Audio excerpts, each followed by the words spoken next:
Assalamu alaikum wa rahmatullahi wa barakatuh. Marhaban bikoum et bienvenue à vous dans ce deuxième cours sur la sira du prophète Mohammed sallallahu alayhi wa sallam. Nous allons parler aujourd'hui de la lignée du prophète alayhi salatu wa sallam, ainsi que de sa naissance et de son enfance. اقترب للناس حسابهم وهم في غفلة معرضون. Bismillahir Rahmanir Rahim. Alhamdulillahi Rabbil Alamin. وصلى الله وسلم وبارك على المبعوث رحمة للعالمين نبينا محمد وعلى آله وصحبه أجمعين ومن اهتدى بهديه واستنى بسنته إلى يوم الدين أما بعد. Les prophètes alayhimus salam sont les personnes les plus parfaites, les plus complètes dans leur comportement et leur nature. Leur lignée est noble, comme il est rapporté dans le Sahih Muslim, fi fatrat al-hudna, lorsqu'il y a eu justement entre les musulmans et les mécréants la période qui s'est passée après Sulh al-Hudaybiyah. En ce temps-là, Abu Sufyan ibn Harb, qui n'était pas encore musulman, il était parti vers le Sham.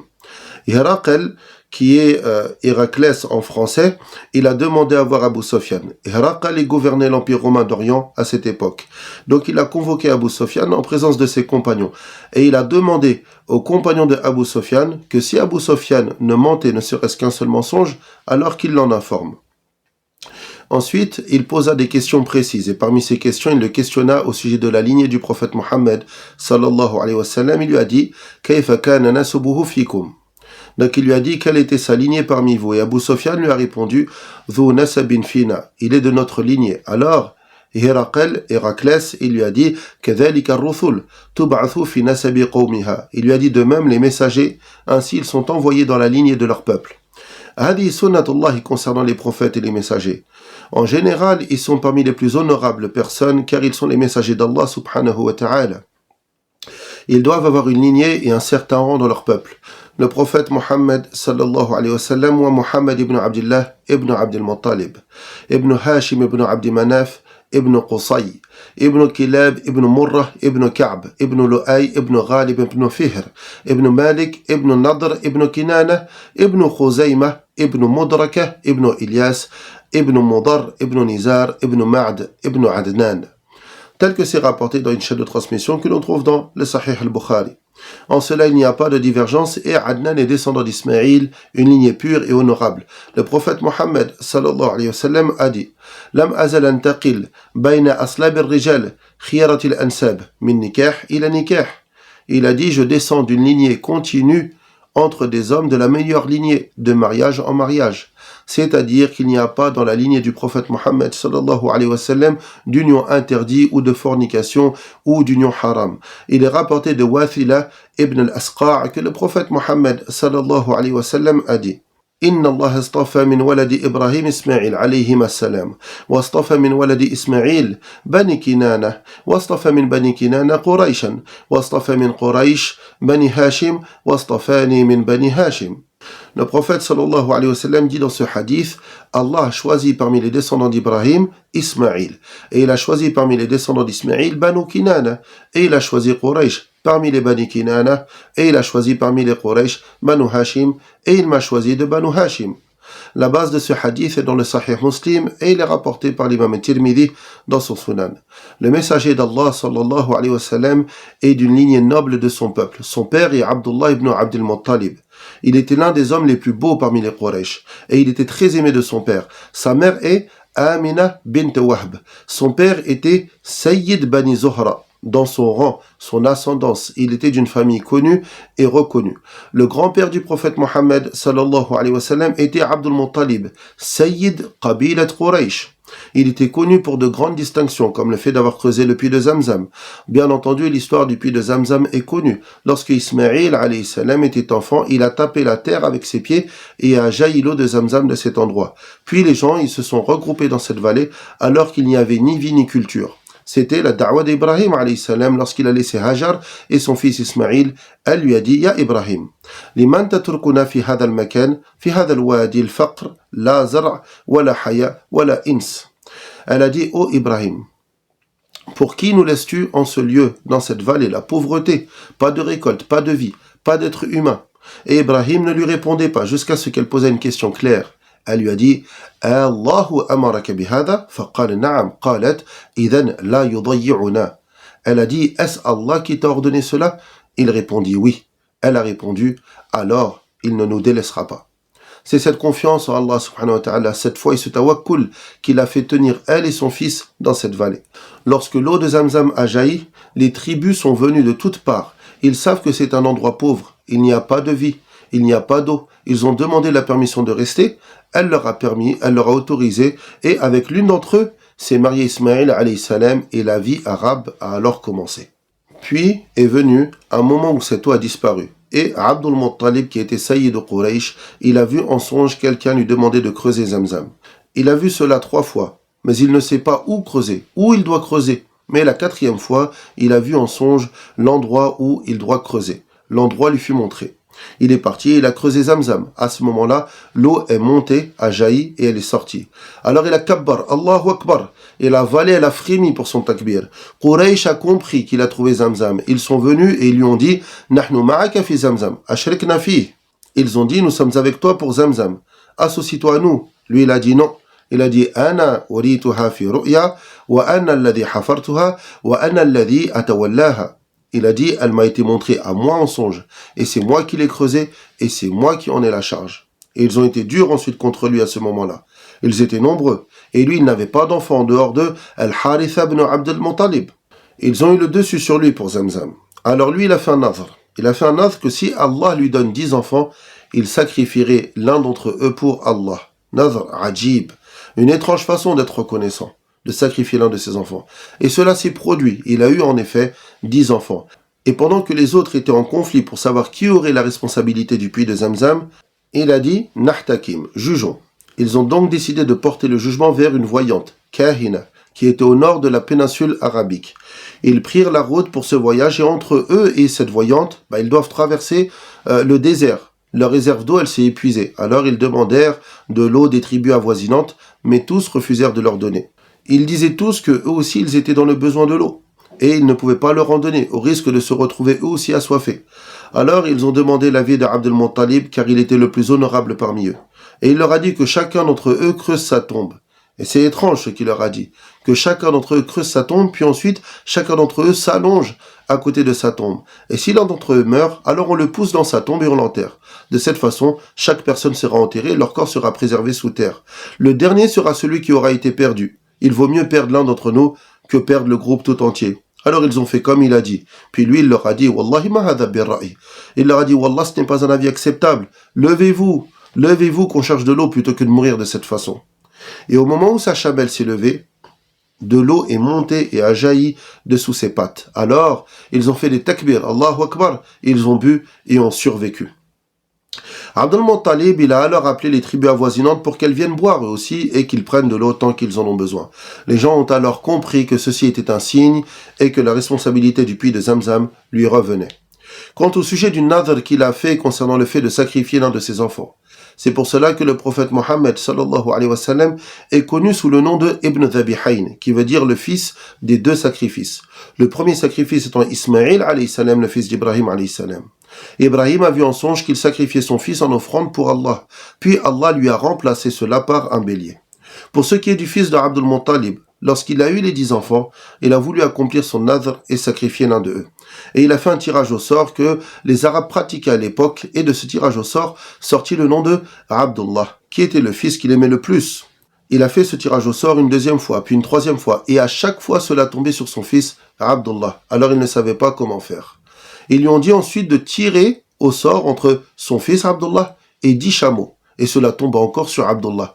Donc à chaque fois qu'il tirait au sort, il rajouta 10 chameaux de plus. Et il fit ce tirage au sort plusieurs fois jusqu'à ce que cela soit entre Abdullah et 100 chameaux. À ce moment-là, le tirage au sort tomba sur les 100 chameaux. Il a dû sacrifier 100 chameaux pour le prix de son fils Abdullah. Et c'est pour cela que le prophète Mohammed sallallahu alayhi wa sallam est connu sous le nom de Ibn Dhabihayn, le fils des 2 sacrifices. Parlons maintenant de la naissance du prophète Mohammed sallallahu alayhi wa sallam. Quel est le jour de la naissance du prophète Mohammed sallallahu alayhi wa sallam? Les savants ont divergé concernant ce jour. Certains disent que c'est le 8, d'autres le 9, d'autres le 10, d'autres le 12 de Rabi' al-Awwal. Le plus fort est qu'il soit né le 9 de Rabi' al-Awwal, wallahu ta'ala a'lam. On sait qu'il est né un lundi, car il fut questionné sur la cause du jeûne du lundi. Et il a dit « ذَاكَ يَوْمْ وُلِدْتُ فِيهِ وَبُعِثْتُ فِيهِ » Il a dit « En ce jour, je suis né, et en ce jour, j'ai reçu la révélation. » Rapporté par l'imam Muslim dans son Sahih. Le prophète, sallallahu alayhi wa sallam, jeûnait chaque lundi, car il est né un lundi, et a reçu la révélation un lundi. Cela ne veut pas dire que si moi je suis né un mercredi, alors je peux jeûner chaque mercredi. Ceci n'est pas légiféré, ce n'est pas une sunna. Et si une personne nous dit que le prophète Mohammed, sallallahu alayhi wa sallam, jeûnait le lundi car il est né un lundi, nous répondons qu'il ne jeûnait pas pour une seule cause, mais il jeûnait pour deux causes, sa naissance ainsi que la révélation. Or nous n'avons reçu aucune révélation. Le prophète Mohammed, sallallahu alayhi wa sallam, est donc né un lundi, le 9 de Rabi' al-Awwal, l'année de l'éléphant. Qu'est-ce que l'année de l'éléphant ? On sait que les Chinois, eux, ils établissent leur calendrier avec des années d'animaux, l'année du singe, du coq, l'année du dragon. Mais concernant les Arabes, ils n'avaient pas de calendrier qu'ils suivaient afin de compter les années. Ils prenaient comme date les événements, par exemple les guerres, Harb al-Da'is, wal-Ghabra, Harb al-Fujur, ou Am al-Ramada, l'année de la sécheresse. Et le prophète Mohammed, sallallahu alayhi wa sallam, est né, lui, l'année de l'éléphant. C'est l'année où Abraha, qui gouvernait le Yémen, a tenté d'attaquer la Mecque et de détruire la Kaaba. Le Yémen était un endroit de conflit, et pendant une époque, le Yémen appartenait à l'Abyssinie. Au moment de la naissance du prophète Mohammed, sallallahu alayhi wa sallam, le Yémen appartenait à l'Abyssinie, alors qu'au moment de la révélation, elle appartenait à la Perse et les Majus, les adorateurs du feu. C'était un endroit de conflit entre les forces chrétiennes et les Majus, adorateurs du feu. Il est rapporté que Abraha, sous ordre du Najashi, le Négus, lorsqu'il vit l'attachement des Arabes à la Kaaba, il a voulu construire un grand édifice, une grande église, afin d'attirer l'attention des gens vers elle, plutôt que de se tourner vers la Kaaba. Il a donc construit cette église et a appelé les Arabes à y entrer, afin d'adorer Allah subhanahu wa ta'ala dans cette église. L'un des Arabes, pris par la jalousie, il s'est levé. Il a apporté de la saleté et des impuretés, et il a enduit l'intérieur de l'église. Al-Najashi fut en colère à cause de cela. Tab'an, al-Najashi de cette époque n'est pas Ashama. Ce n'est pas le même qu'à l'époque de la hijra des compagnons vers l'Abyssinie. Ce nom, al-Najashi, c'est un titre utilisé pour tout gouverneur de l'Abyssinie. C'est comme César pour le gouverneur de l'Empire romain, ou Kisra pour celui qui gouverne la Perse, ou al-Muqawqis pour celui qui gouverne les Coptes. Donc, al-Najashi, il se mit en colère et demanda à Abraha de partir pour détruire la Kaaba. Il est parti avec une grande armée et il avait avec lui un éléphant. Il faut savoir qu'à cette époque, les Arabes ne connaissaient pas les éléphants et de base, un éléphant est un animal qui fait peur. Lorsqu'il charge, il est énorme, il fait peur. Et c'est pire pour les Arabes qui ne connaissaient pas les éléphants. Donc il est venu avec l'armée pour détruire la Kaaba et vous connaissez l'histoire de Abdul Muttalib lorsqu'il a fait une demande. Et il a vu que c'était un homme grand et digne, alors il l'a respecté. Et Abdul Muttalib lui a demandé de lui restituer un troupeau de moutons que ces hommes avaient pris. Alors lui, il lui a répondu « Tu es tombé dans mon estime. Je croyais que tu venais pour défendre cette maison sacrée, mais tu es venu pour récupérer un troupeau de moutons. » Et Abdul Muttalib lui a répondu « Ana rabbul ghanem. وأنا أهتم بها ولكن البيت له الرب يحميه. » Il lui a dit, moi je suis un berger, je suis propriétaire des moutons et je m'en occupe, mais la maison sacrée, elle a un seigneur qui la protège. Alors Abraha continue à son avancée et Allah subhanahu wa ta'ala lui a envoyé des oiseaux par volée qui lançaient des pierres d'argile et les a rendus semblables à de la paille mâchée. ترميهم بحجارة من سجيل فجعلهم كعصف مأكول. Allah subhanahu wa ta'ala, il a détruit cette armée en envoyant des soldats parmi ses soldats. Ces soldats étaient de petits oiseaux portant 3 pierres, une dans chaque patte et une dans le bec. Des pierres qui les pénétraient par la tête pour sortir par derrière et ainsi les laisser pour morts. Et comme il est rapporté dans certaines chaînes de transmission, l'éléphant il ne pouvait plus avancer d'un pas. Et c'est Allah qui empêcha cet éléphant d'avancer. Lorsqu'il mettait l'éléphant en direction du sud vers le Yémen, il avançait. Et s'il le mettait en direction de l'est ou de l'ouest, il avançait. Mais en direction du nord, en direction de la Mecque, il s'arrêtait. C'est comme ce qu'il s'est passé dans Sulh al-Hudaybiyah lorsque la chamelle du prophète Al-Qaswa s'est arrêtée. Elle refusa d'avancer vers la Mecque. Et ils ont dit « Khala'at al-Qaswa ». Ils ont dit « Al-Qaswa se rebiffe ».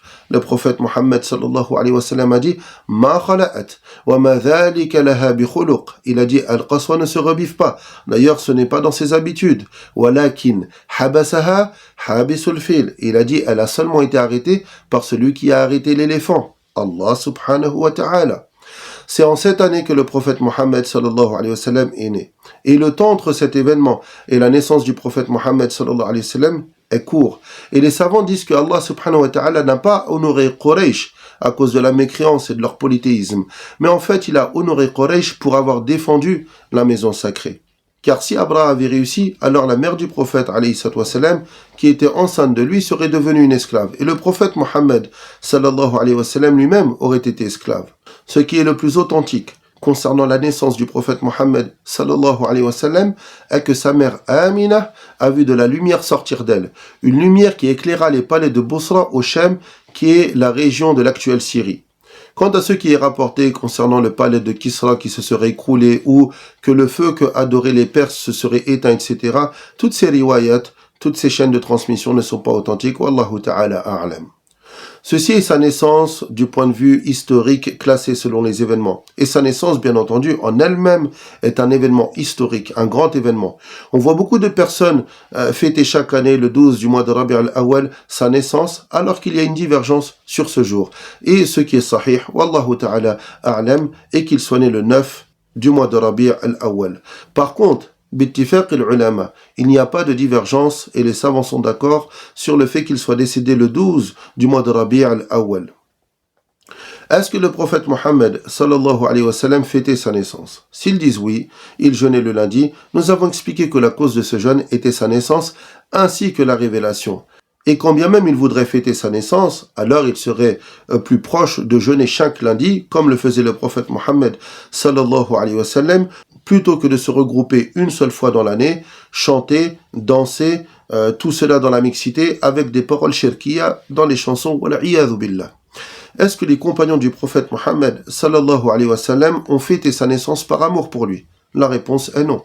Est-ce que les tabi'in, la génération qui a suivi, ont fêté sa naissance par amour pour lui? Jamais. Est-ce que les tabi'in ont fêté sa naissance par amour pour lui? Jamais. Le prophète Mohammed sallallahu alayhi wa sallam a dit Khayrul quruni qarni, walladhina yalunahum, thumma alladhina yalunahum. Il a dit la meilleure des générations est ma génération, puis ceux qui les suivent, puis ceux qui les suivent. Et le prophète Mohammed sallallahu alayhi wa sallam a dit Man ahdatha fi amrina ma laysa minhu fahuwa rad. Quiconque accomplit un acte ne faisant pas partie de notre religion, son acte est rejeté. Toutes ces innovations ne sont apparues qu'à partir du 4e siècle, certains disent le 7e siècle. Elles sont apparues à cause de al-Ubaydiyoun, al-Batiniyoun. Ils ont voulu détruire la religion par plusieurs moyens et parmi ces moyens utilisés, l'innovation et l'invention de nouvelles choses dans la religion. Celui qui veut fêter sa naissance, comme on dit, la buddaniyat al-buyut min abwabiha. Il doit entrer dans les maisons par leurs portes. C'est-à-dire, il doit pratiquer la sunna du prophète Mohammed sallallahu alayhi wa sallam dans sa vie. Certaines personnes prétendent aimer le prophète Mohammed sallallahu alayhi wa sallam, mais font des innovations plutôt que de le suivre et de pratiquer la sunna du prophète Mohammed sallallahu alayhi wa sallam. Où était-il pour pratiquer la prière du Fajr à la mosquée? Certains, leurs femmes ne sont pas voilées, leurs filles ne sont pas voilées, certains mangent de ce qui est interdit, certains font du commerce et ont des relations avec ce qui est interdit, et ils prétendent aimer le prophète Mohammed sallallahu alayhi wa sallam. Si on aime le prophète alayhi salatu wa sallam, on lui obéit. Innal muhibba liman yuhibbu muti'u. Celui qui aime obéit à celui qui l'aime. Concernant le père du prophète Mohammed sallallahu alayhi wa sallam, est-ce que le prophète Mohammed sallallahu alayhi wa sallam a connu son père? Ce qui est sahih est que son père est mort lorsque sa mère était enceinte de lui de 6 mois. Certains ont divergé sur ce sujet. Est-ce que le prophète Mohammed sallallahu alayhi wa sallam est né pendant que son père était encore vivant ou non? Mais ce qui est sahih, wallahu a'lam, est qu'il n'est pas né du vivant de son père. En arabe, al-yatim, l'orphelin, est celui dont le père est décédé avant que l'enfant ne soit pubère. Le prophète Mohammed sallallahu alayhi wa sallam est donc yatim, car son père est décédé et il était encore dans le ventre de sa mère. Les Arabes avaient l'habitude de faire allaiter leurs enfants, c'est-à-dire que la femme allaite des enfants qui ne sont pas les siens. Et le prophète Mohammed sallallahu alayhi wa sallam a lui été allaité par 2 femmes, Thuwayba, qui était la servante de Abu Lahab, l'oncle du prophète Mohammed sallallahu alayhi wa sallam, et Halima as-Sa'diya. Concernant Thuwayba, la servante de Abu Lahab, il est rapporté que lorsque Abu Lahab a appris la naissance du prophète Mohammed sallallahu alayhi wa sallam, il était si heureux qu'il la libéra de joie. Et il est rapporté aussi mais ceci est d'une chaîne de transmission faible, que son châtiment serait allégé chaque lundi. Mais cela n'est pas sahih. Wallahu ta'ala a'lam. Parmi ceux qui ont été allaités avec le prophète Mohammed sallallahu alayhi wa sallam, Abu Salamat al-Asadi et Hamza ibn Abdul Muttalib. Ils ont été allaités par Thuwayba. Ils sont donc 3 frères par allaitement. Puis Halim al-Sa'diya a allaité le prophète Mohammed sallallahu alayhi wa sallam. À la base, les Arabes faisaient allaiter leurs enfants car ils disaient que celui qui grandit dans la ville ne serait pas une personne réfléchie et n'aura pas l'art de bien parler, alors que celui qui grandit dans le Badiya, lui, il sera intelligent, vif mentalement et il aura appris l'arabe, le fusha et ses bases. Halima Sa'diya était une femme comme toute femme de sa tribu. Elles sont venues à la Mecque, qui était la capitale des Arabes.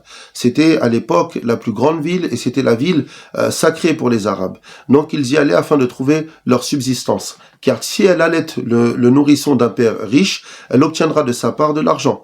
Donc elle est partie pour la Mecque. Mais elle était dans une situation difficile financièrement. D'ailleurs, elle montait une chamelle qui était très faible et à la traîne par rapport aux autres. C'était une période de sécheresse et les gens étaient dans le besoin et la pauvreté.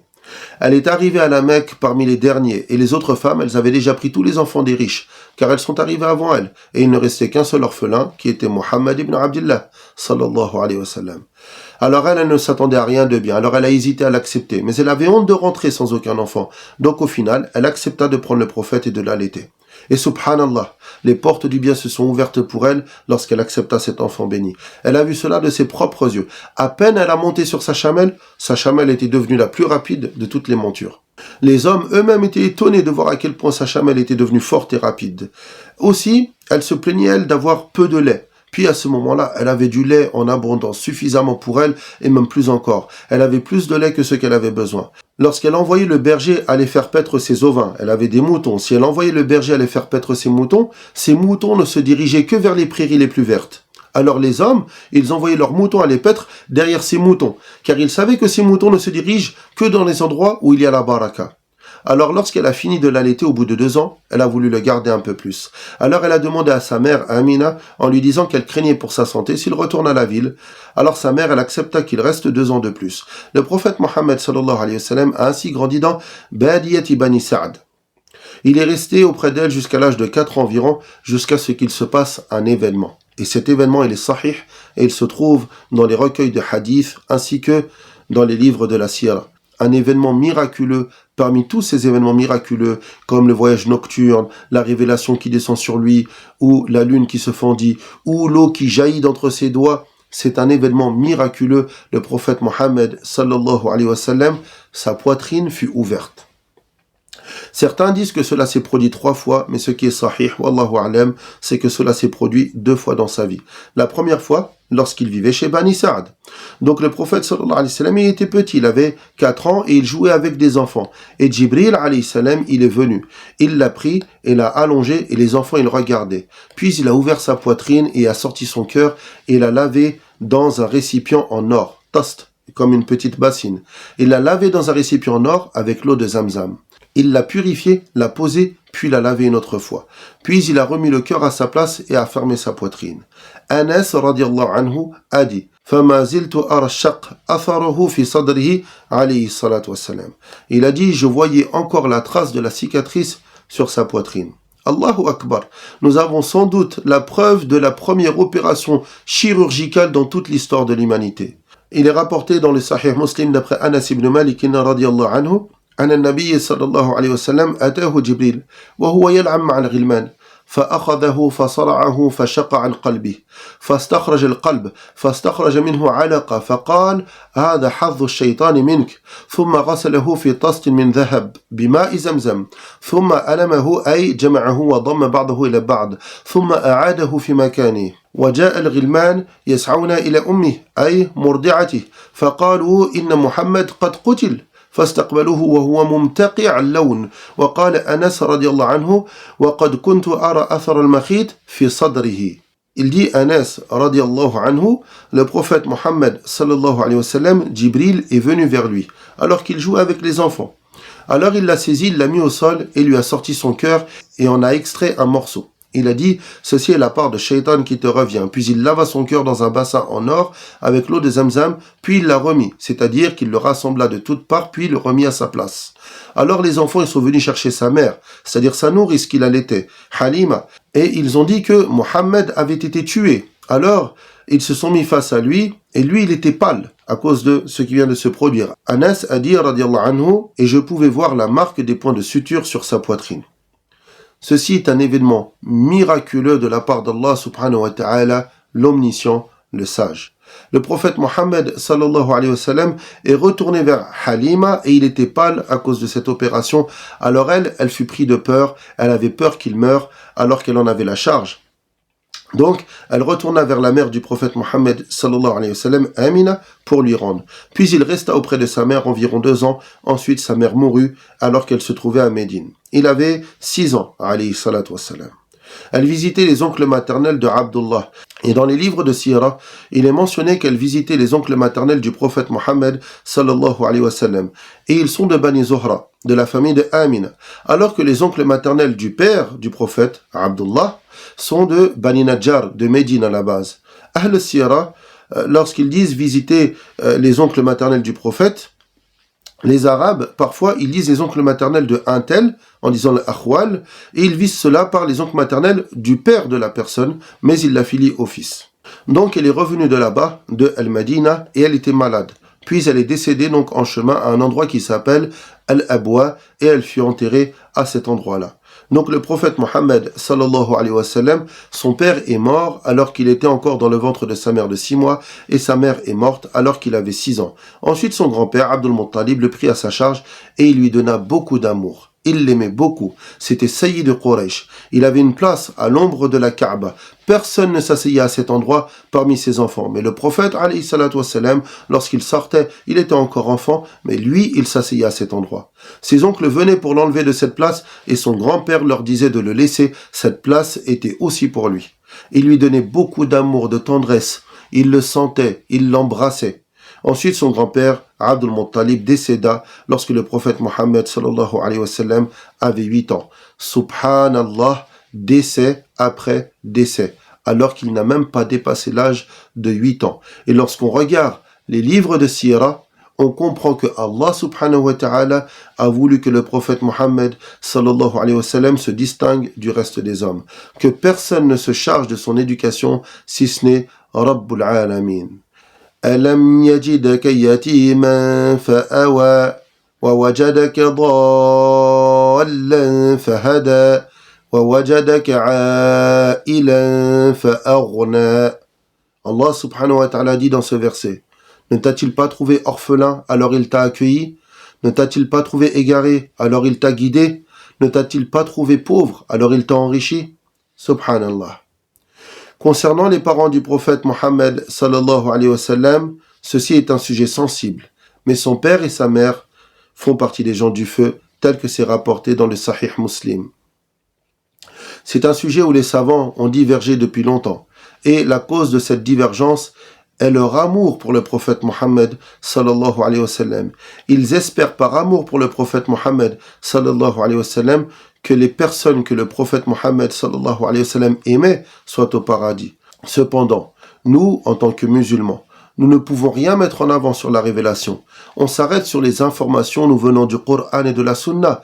Et il est rapporté dans le Sahih de l'imam Muslim qu'un homme a dit « Ya Rasulullah, ayna abi ?» Il lui a dit « Ô messager d'Allah, où est mon père ?» Il lui a répondu « Abouka finnar » Il lui a répondu « Ton père est dans le feu ». À ce moment-là, c'est comme si cet homme ressentait de la tristesse au fond de lui. Alors le prophète Mohammed sallallahu alayhi wa sallam lui a dit « Inna abi wa abaka finnar » Il lui a dit « Certes, mon père ainsi que ton père sont dans le feu. » Ceci est sa parole claire et authentique, confirmant le fait que Abdullah, son père, est dans le feu de l'enfer. Wallahu al-musta'an. Il est rapporté dans le Sahih Muslim que le prophète Mohammed sallallahu alayhi wa sallam, un jour, il pleurait et quelqu'un lui a dit « Ya Rasulallah, ma yubkik » Il lui a dit « Ô messager d'Allah, qu'est-ce qui te fait pleurer ?» Il a répondu alayhi salatu wa salam « Ista'dhantu Rabbi fi an astaghfira li ummi falam ya'dhanni wasta'dhantuhu an azura qabraha fa'adhina li » Il a répondu, alayhi salatu wassalam, j'ai demandé à Allah le droit de demander le pardon pour ma mère, mais il a refusé. Alors je lui ai demandé le droit de visiter sa tombe et il me l'a permis. En ce hadith, il y a une preuve claire et évidente de l'autorisation de visiter les tombes de ceux qui ne sont pas musulmans. Bien sûr, on visite les tombes pour se rappeler l'au-delà et se rappeler la mort, mais pas dans le but de faire des du'a pour ceux qui n'étaient pas musulmans. Allah ne lui a pas permis de demander le pardon pour sa mère. Peut-être qu'une personne vous dira, est-ce que le père du prophète Mohammed sallallahu alayhi wa sallam faisait partie des gens de Ahl al-Fatra? Ceci est un long sujet qui a été développé dans les livres de Aqida, mais ce qui nous importe pour nous, c'est le hadith du prophète Mohammed sallallahu alayhi wa sallam. Ensuite, ce qu'il se passera le jour du jugement est entre les mains d'Allah Jalla Jalaluh. Après son grand-père Abdul Muttalib, celui qui l'a pris à sa charge était son oncle Abu Talib. Mais sur cela, nous allons clôturer le cours d'aujourd'hui. Astaudi'ukum Allahu Azza wa Jal. Wassalamu alaykum wa rahmatullahi wa barakatuh. اقترب للناس حسابهم وهم في غفلة معرضون